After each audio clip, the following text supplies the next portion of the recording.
Before Monday ay last week, ang dami na rin po mga report, mga pagtaya na mga more than 200 ang boboto in favor of a yes vote para mapatalsik sa kanyang pwesto si Vice President Sara Duterte at may akyat sa Senado na magsasalbing impeachment court. So magbabago ba yung numero na yun? Nadagdagan ba kung Lawrence ang pagtaya na more than 200 ang boboto?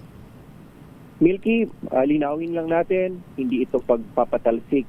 Ngunit ang sinasabi lang ng committee report, ng Committee on Justice, ay may sapat na batayan sa paglabag sa ating konstitusyon. Kaya dumami ang nakita kong magiging pabor sa impeachment na ito ay hindi nagpakita at hindi nagpaliwanag ang ating Vice President sa committee hearing. Napakaraming pagkakataon na magsalita at mapatatag din ang kanyang sariling depensa.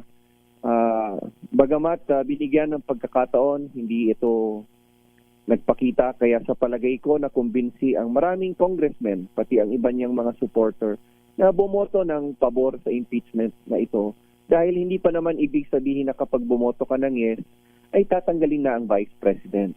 Yan ay mangyayari sa Senado at mga senador lang ang makapagsasabing dapat ba tanggalin ang Vice President o dapat ba siyang manatili sa pwesto.